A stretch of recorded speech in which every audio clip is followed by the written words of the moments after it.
Recording. Hopefully this has a good view of me right here. Okay, so I'm going to do the alternative black girl tag. Right now I'm looking at my phone.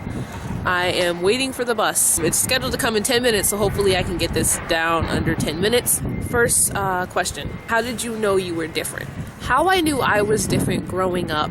Firstly, I lived in the north. And I was going to school and everybody was nice. Everybody got along really well. But then suddenly I moved to Georgia, Atlanta, Georgia, the South. And I was already pretty much sticking out because I talked different. That was one of the things that separated me from a lot of people. I didn't really understand the slang that they were using and the way they talked. I just didn't understand it.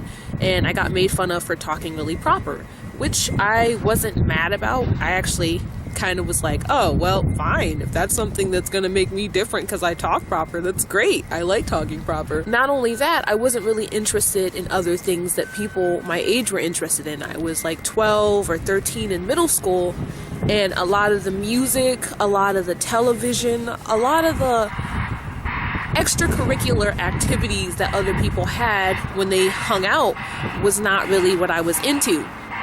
I think it's because of my upbringing. I had to watch my siblings a lot, but I was really a shut-in when I was younger. I was really into getting on the computer and watching videos and drawing and reading and a whole bunch of activities that don't require anything except yourself and maybe a few supplies. So when it came to socializing with other black people, it was really, really difficult unless they were into the things that I was into. But basically I knew I was different because I stuck out and I was reminded constantly as another black person that I was weird, that I didn't like what was conventional. Even my family would talk about how different I was and how I need to have, more black friends and act blacker, and why am I listening to rock music? And it was really bad, which is really funny because the black friends that I did have listened to rock. So it was like, make more black friends, but most of my friends were black.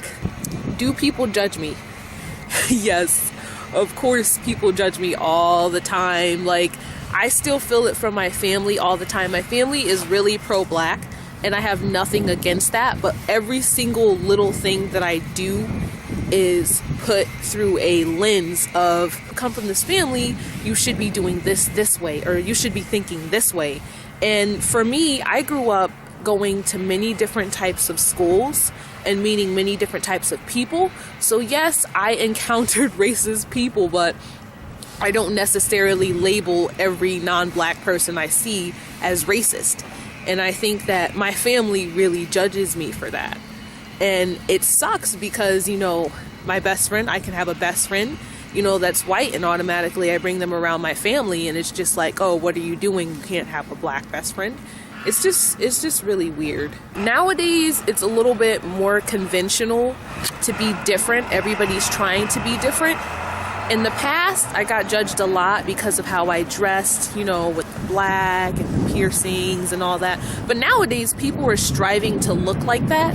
So people don't judge me now. Pretty much just my family. I feel like my family judges me because they feel like I'm a lost black person. Let me see. How do you react to negative people?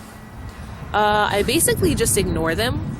Usually when there's people who react to me negatively, I just pass it off as like they're ignorant, because everybody makes generalizations. I still look at people and see people and I'm just like, I don't think I'd like that person very much. But it changes when you talk to them.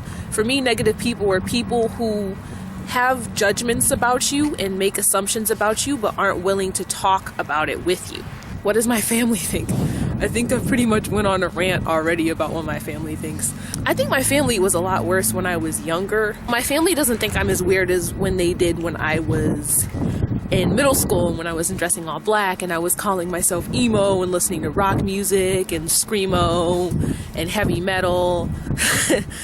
They don't think I'm weird anymore. No, I'm not going to say that. They do think I'm weird.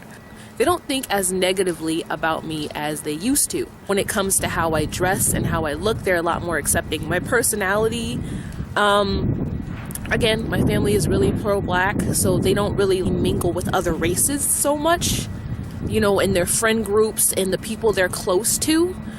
So I'm different in that way, and I think they sometimes side-eye me because of that, because, you know, most of the friends that I'll introduce them to, a lot of them won't be black, and again, it's because of the different interests I have. A lot of black people aren't interested in what I'm interested in.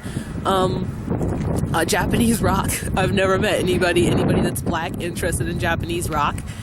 No, I can't say that.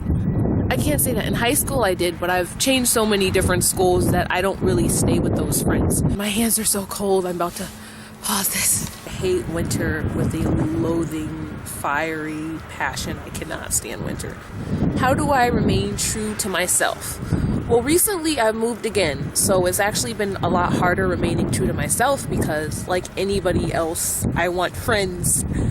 And all the people that I've met so far don't really click with me, so I'm like trying to kind of make myself click because I need some type of socialization. The bus is coming. I will continue recording in a second. I also have to work.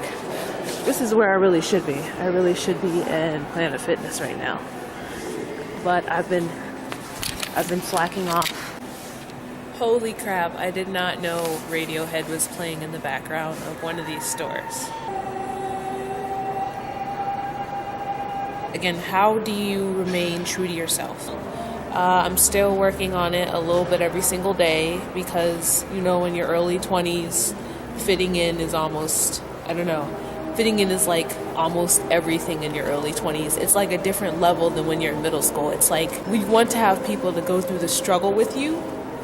And since I've moved, it's been difficult to get those type of people because it's like making friends all over again. Before, I had the same friends in high school, and we pretty much had a good grasp on how we clicked. So now it's just basically restarting that all over again, and it sucks. So I'm trying to remain true to myself, but it's been difficult because starting with a whole brand new set of people. Who or what inspires you? I'm inspired by people who do what the heck they want to do without having to worry about, you know, other people. And I think that's for obvious reasons, because when you're somebody who's alternative, especially a person of color, it's important that you stay true to yourself and do what you want to do without worrying about what other black people are going to think or what other people in general are going to think. If they think you're not being black enough, if they think that you're weird. I pretty much admire people who are free in what they do and everything they do, how they dress, how they talk. People who don't care about what other people think. Because I don't think I've reached that level yet. I actually do care. I think it's normal to care to some degree, but it's also because I'm still trying to find myself. Like, there's parts of myself that I'm still trying to find, and that's why I care. And I'd say that's about it for the questions. I thought this tag would be like a good start for something to record before I go into the whole other stuff that is my mind and what I think about and the topics that I want to talk about. I actually can't wait to make another video already. Have a good day. I am about to go to work, so hopefully my day will be decent. All right, bye.